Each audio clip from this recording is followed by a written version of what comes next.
Well, good morning. This is Jagendra Rana. The topic for the discussion today is important aviation insurance covers. Important aviation insurance covers. Even the Wright brothers, the real pioneers, first ever flight took place in 1903. The flight duration was for 12 seconds at a height of 120 feet. During 1918-19, flight duration was for 33 hours non-stop with a speed 125 miles per hour, conducted by the Charles Lindbergh and captioned as transatlantic flight from America to Europe. The highest recorded number of single type of aircraft ever manufactured by DC-3 Dakota by Douglas USA. So first commercial flight took place from London to Paris in 1990. Fastest aircraft at present British and French industry produced is Concorde, that used to fly faster than the speed of sound. Boeing ex-Airbus industries presently dominate the market. Research and development is proactive in prevention of accidents, for example, anti-collision system, smoke detection systems. So in 1910, the first accident damage cover offered in the global insurance market, but only passengers and third-party liability covers issued initially. Post First World War, first policy under aviation business was issued in Marine Hull section to cover the aircraft, and through the period the aviation insurance has all along been influenced by marine and accident insurance. In 1934, British and European underwriters formed International Union of Aviation Insurers to formulate the uniform approach for worldwide aviation insurance. Post-World War II, British Aviation Insurance Group developed a comprehensive policy with hull and liability sections. In 1960, Light Aircraft Division was set up, originally formed as a department of Lloyd's of London, specializing in providing support services for market aviation underwriters. LAD Aviation Limited has become a provider of expert advisory services to the aviation industry. In 1993, Avian 67B was introduced. On 11th September 2001, incidents of Twin Tower collapse had given huge impact on aviation insurance. So the important aviation covers available worldwide today are aircraft policy covering aircraft hull and liabilities, spares all risk cover, hull war risk cover, pilot crew personal accident, pilot loss of license, airport owners operators liability, aircraft refueling liability, hull deductible insurance, unearned premium insurance.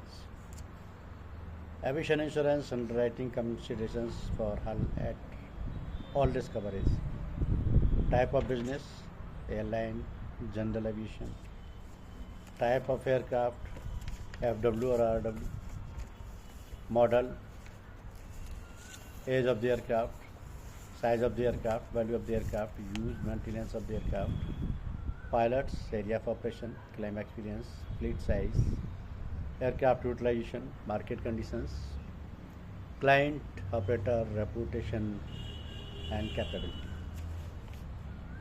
For liability cover, aircraft size, lease agreements, government regulations, geographical scope of operation including nature of terrain, concentration of population, extent of exposure, vis-a-vis limit, law in the countries where aircraft operates, claim experience for passenger liability, number of passengers, seats, types of passengers, liability limit on admitted basis, regulations applicable, For personal action to pilots and crew, whether 24 hours cover required or flight only cover required.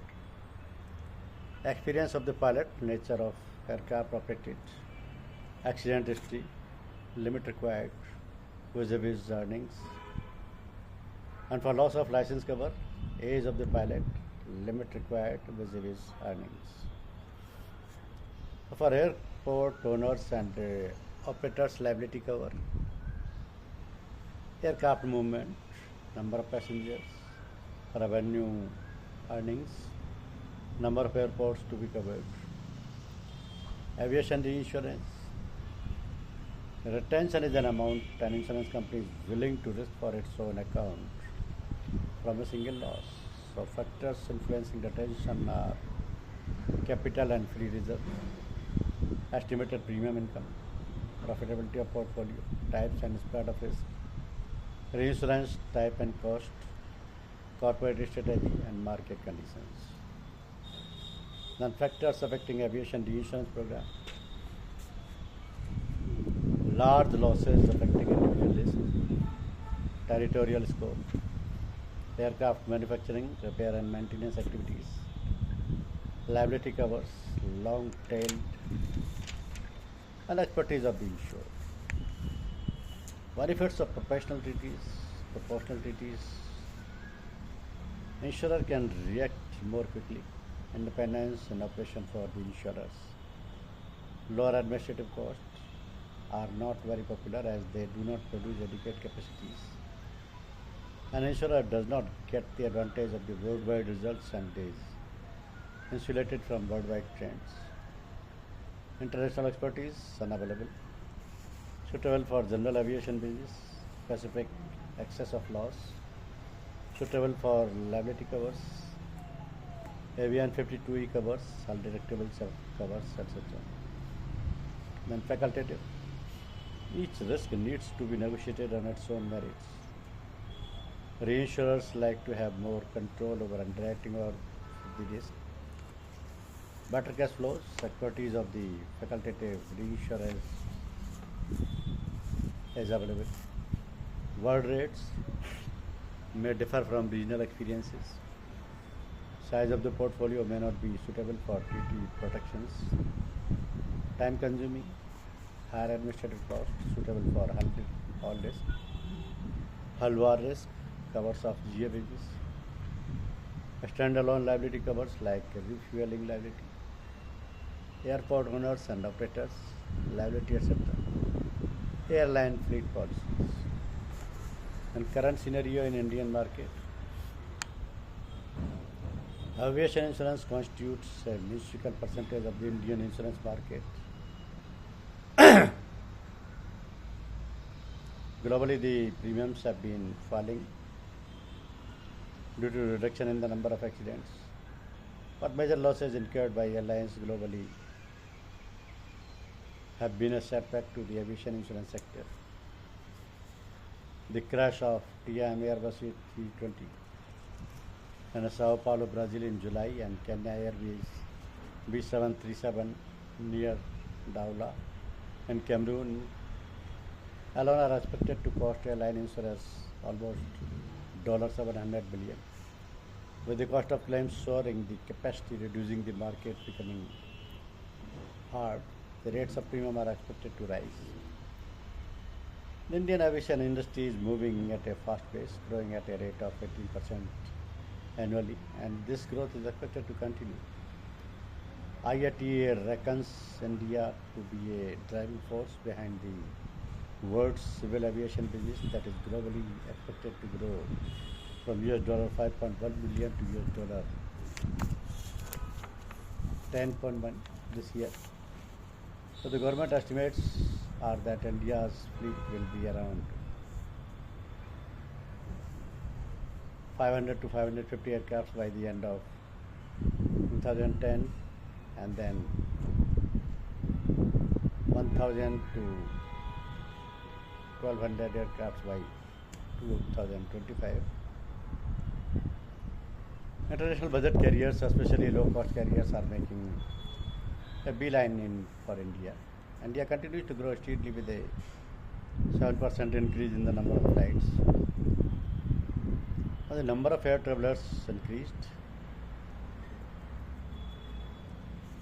and are expected to double over the next decade.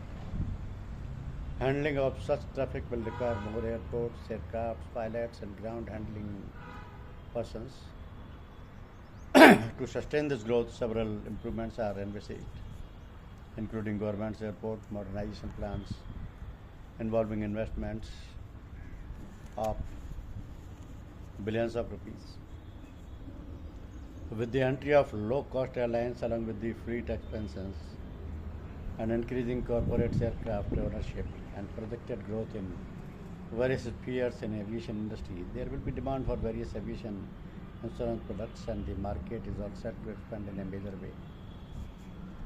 Aviation insurance is a specialized branch of insurance. The risks are evaluated based on information such as name, address, age, business of the aircraft owner, aircraft make, model, year of manufacture and value, purpose for which the aircraft will be used, name, age, rating and experience of the pilots, type of hull and liability coverage, past loss experience. Aviation market is different from other non-life insurance and in terms of size is much smaller than that of other non-life branch of insurance. Though the limits of acceptance for offices are low or nil, the marketing officials and underwriters of operating and regional offices must have sufficient knowledge of aviation insurance products to understand the requirement of the clients and explain the coverage terms and conditions to the customers. So to give the personal dealing with aviation insurance, this manual includes a length profiles of 9 aviation policies catering to different proposals of aviation insurance. Airline insurance, which is typically offered to passengers, cargo airlines or company or individually owned aircraft, generally consists of coverage to the aircraft and liability to passengers.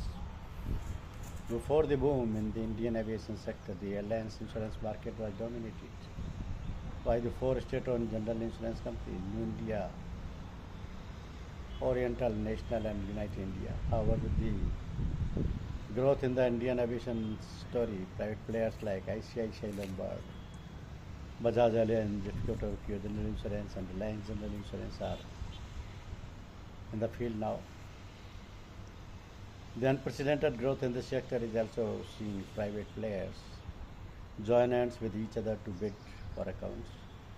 The latter, such as ICICI Lombard and Bajaj Allianz, tie up where they are jointly bidding for Air India's insurance account, which includes providing cover for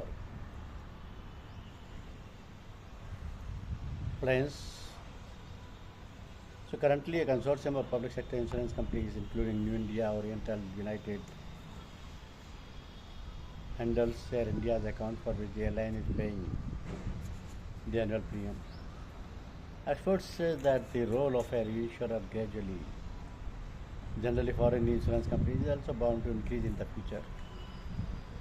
Indian insurance companies do not have the financial muscle to address claims of airlines and generally go in for reinsurance, which means sharing the risk of loss with the other insurance company.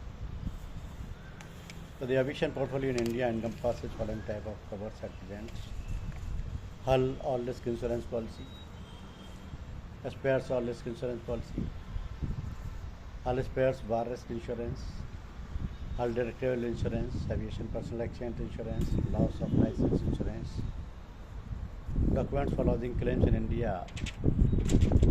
In case of claims, following documents like aircraft details, flight details, airworthiness, crew details, maintenance and engineering information, operation, manual passengers, documentation, legal opinion is required.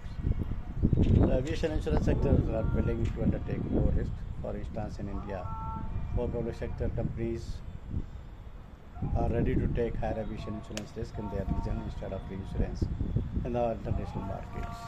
Thank you. Thank you very much.